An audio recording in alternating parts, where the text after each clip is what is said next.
Hi everyone, तो कैसे हैं। तो आज हमारा है डे 2 और डे 2 के अंदर आज हम लेकर 7 क्वेश्चन हैं।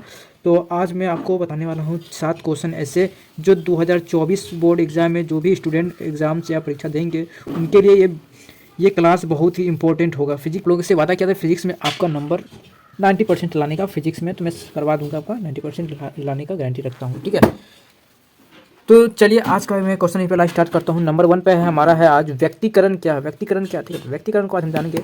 दो तरंगों के बीच अध्यारोपण के कारण, क्या है यहाँ पे, दो तरंगों के बीच अध्यारोपण के कारण माध्यम के कुछ बिंदुओं पर परिणामी तीव्रता के अधिकतम, ठीक है, तथा कुछ अन्य बिंदुओं पर परिणामी तीव्रता के न्यूनतम होने की घटना को तरंगों का व्यक्तिकरण कहते हैं। ठीक है, तो अब मैं आपको समझाता हूँ इसे। दो तरंगे जब आती हैं तो अध्यारोपण का मतलब होता है जुटना। जब दो तरंगों के बीच अध्यारोपण के कारण माध्यम के कुछ बिंदुओं पर परिणामी तीव्रता के अधिकतम तथा कुछ अन्य बिंदुओं पर परिणामी तीव्रता के न्यूनतम होने की घटना को तरंगों का व्यक्तिकरण कहते हैं। ठीक है, तो आप व्यक्तिकरण का परिभाषा जान चुके होंगे। और दूसरा नंबर पर आता है हमारा संड क्या है। ठीक है, तो संड के बारे में बता दूं। संड धारामापी के समांतर क्रम में उपयोग होने वाला युक्ति है जो धारामापी में अधिक धारा प्रवाह होने से रोकता है, ठीक है, और धारामापी को जलने से बचाता है। ठीक है, संड एक अल्प मात्रा का मतलब प्रतिरोध भी होता है। प्रतिरोध का मतलब आपको प्रतिरोध तो पता ही होगा, प्रतिरोध क्या होता है। ठीक है, जो मतलब धारा के प्रवाह में रुकावट उत्पन्न करे, जो धारा के प्रवाह होने का विरोध करे, उसे तुम प्रतिरोध कहते हैं। ठीक है, और हमारा तीसरा नंबर क्वेश्चन है विद्युत क्षेत्र रेखाएं के दो गुण लिखे। ठीक है, तो उत्तर लिखिएगा। वैसे विद्युत क्षेत्र रेखाएं के निम्नलिखित गुण हैं। ठीक है, पहला गुण में आप डाल सकते हैं विद्युत क्षेत्र रेखाएं एक काल्पनिक वक्र रेखा होती है। ठीक है, और दूसरा में होता है विद्युत क्षेत्र रेखाएं कभी एक दूसरे को प्रतिच्छेद नहीं करती या अन्यथा काट नहीं सकती। विद्युत क्षेत्र रेखाएं जो है एक दूसरे को कभी नहीं काट सकती। ठीक है, और हमारा चौथा मतलब क्वेश्चन है अर्ध आयु औसत आयु का परिभाषा लिखिए। ठीक है, तो अर्ध आयु क्या होता है, औसत आयु क्या होता है। वह निश्चित समय अंतराल जिसमें किसी रेडियोएक्टिव पदार्थ की मात्रा अर्थात परमाणु की संख्या घटकर अपने प्रारंभिक मान की आधी हो जाती है, उसे उस पदार्थ का अर्ध आयु या औसत आयु कहते हैं।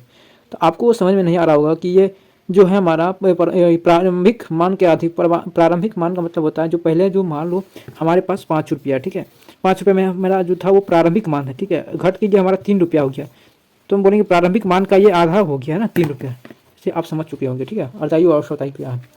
ठीक है, अब 5वां नंबर क्वेश्चन हमारा आता है लेजर किरणें के किन्हीं 3 मुख्य विशेषता होता है। हम आपको 3 बता रहे हैं, एग्जाम में 2 ही पूछेगा। लेजर किरणें के किन्हीं 3 मुख्य विशेषताओं को बताएं। ठीक है, लेजर किरणें उच्च समांतर दिशा में रहते हैं। क्या होता है पहला, लेजर किरणें उच्च समांतर दिशा में रहते हैं।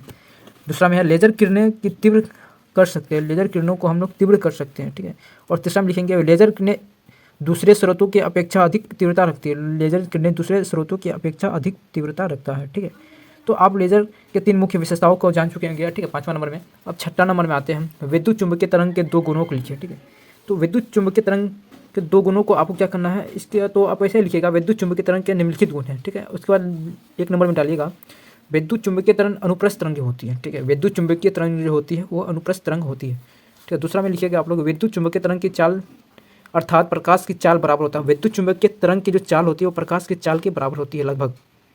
ठीक है, तो आप समझ चुकेंगे विद्युत चुम्बकीय तरंग के 2 गुण को। ठीक है, और हमारा 7वां नंबर का क्वेश्चन है विद्युत चुम्बकीय तरंग क्या है। विद्युत चुम्बकीय तरंग क्या है, तो मैं आपको बता दूं ये चुम्बकीय क्षेत्र तथा विद्युत क्षेत्र द्वारा विचलित नहीं होता है। ठीक है, ये चुम्बकीय क्षेत्र तथा विद्युत क्षेत्र द्वारा विचलित नहीं होता है और इसकी गति प्रकाश के वेग के बराबर होता है। तो ऐसे भी आप लिख सकते हैं, एग्जाम में आपको एग्जामिनर नंबर आपको ऐसा ही देगा। ठीक है, नंबर ठीक ठाक नंबर आपको देगा, उतना ही नंबर देगा, इतना नंबर का ये क्वेश्चन पूछेगा। और आपको दीर्घ में पूछता है तो इसके लिए मैं लेके आऊँगा इसके भी वीडियो। तो मैं आज आपको 7 ऐसे क्वेश्चन करवाए हैं जो चुन के जो आपके बोर्ड एग्जाम के दृष्टि से बहुत ही इंपॉर्टेंट है।